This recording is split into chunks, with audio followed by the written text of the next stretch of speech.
नमस्कार दोस्तों, आज मैं आपको पढ़ाने जा रहा हूँ नेशनलिज्म इन इंडिया चैप्टर से सोर्स बी। तो ये सोर्स बी कॉम्पिटिटिव एग्जाम्स के लिए जैसे कि यूपीएससी के लिए काफ़ी ज़्यादा इंपॉर्टेंट है।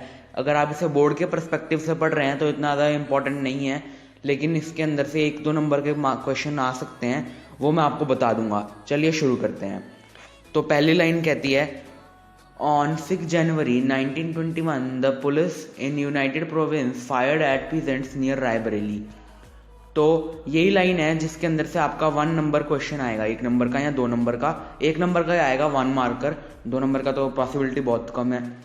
तो यहाँ पे कहा गया है ऑन 6 जनवरी 1921, मतलब 6 जनवरी 1921 को जो ब्रिटिश सर्स हैं उन्होंने पीजेंट्स के ऊपर फायरिंग कर दी थी। और वो पीजेंट्स कहाँ पे थे? रायबरेली एक प्लेस है, वहाँ पे ऐसा इंसिडेंट अकर हुआ था। और ये कब हुआ था? 6 जनवरी 1921 को। और जो इंसिडेंट है इसको रेफर करा जाता है सेकंड जलियांवाला बाग। तो इसी के अंदर इतनी मारकाट हुई थी, इतना खून खराबा हुआ था कि इसको सेकंड जलियांवाला बाग भी बोला जाता है। तो इसीलिए ये थोड़ा सा इंपॉर्टेंट है कि किस इंसिडेंट को सेकंड जलियांवाला बाग बोला जाता है, वो है रायबरेली। तो आगे पढ़ते हैं। Jawaharlal Nehru wanted to go to the place of firing. तो जवाहरलाल जो नेहरू जी हैं वो प्लेस ऑफ फायरिंग पर जाना चाहते थे, लेकिन उनको रोक लिया गया पुलिस के द्वारा। Agitated and angry, Nehru addressed the peasant who gathered around him। तो एजिटेटेड और गुस्से में थे, मतलब जो नेहरू जी थे वो काफ़ी गुस्से में थे, क्योंकि ऑब्वियस सी बात है जो उनके पीजेंट्स को मार दिया गया, तो वो काफ़ी ऑब्वियस सी बात है गुस्सा होंगे वो। तो वो बहुत ज़्यादा गुस्से में थे और उन्होंने उन पीजेंट्स को जो वहाँ पे आए हुए थे उनको अपनी तरफ गैदर करा और उनको एक स्पीच दी। स्पीच नहीं है हमें यहाँ पे पढ़नी, हमें उनका एकदम से फीलिंग समझनी है कि वो क्या फील कर रहे थे, क्या उन्होंने कंक्लूजन निकाला, जो कि बुक में से लिया गया सर्वपल्ली गोपाल जी की नेहरू अ बायोग्राफी, मतलब जवाहरलाल नेहरू अ बायोग्राफी, इसके अंदर से लिया गया है।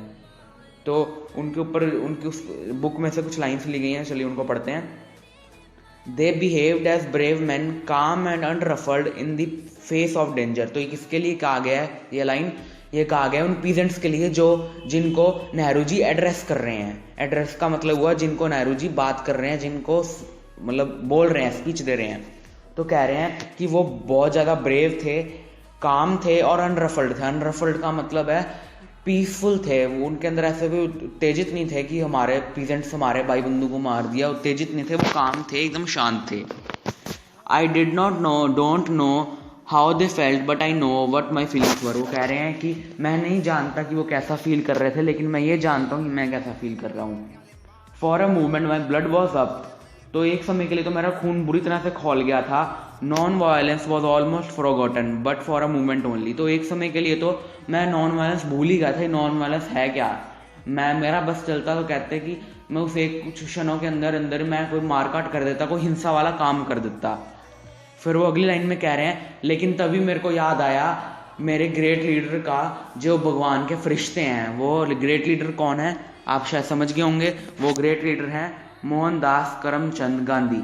तो उनकी यहाँ बात करी गई है कि मेरे फिर इनको ग्रेट लीडर का याद आया मोहनदास करमचंद गांधी का, जो कि भगवान के एक तरह से फरिश्ते हैं। I saw the kisan seated and standing near me less excited more peaceful than I was. तो कह रहे हैं कि जो मेरे आसपास किसान खड़े थे या जो बैठे थे वो कम एक्साइटेड थे, वो उत्तेजित नहीं थे, ऐसे उनके अंदर गुस्सा नहीं था कोई, वो कम एक्साइटेड थे और ज़्यादा पीसफुल थे, मेरे से भी ज़्यादा। क्योंकि जो ऑब्वियस सी बात है जवाहरलाल नेहरू तो गांधी जी के इतने क्लोज हैं, उनके एक बहुत बड़े डिसिपल हैं। डिसिपल का मतलब शिष्य है। तो ऑब्वियस सी बात है कि उनको ज़्यादा पीसफुल होना चाहिए था, लेकिन जवाहरलाल नेहरू कह रहे हैं कि मेरे से आया तो वो पीजेंट्स पीसफुल थे।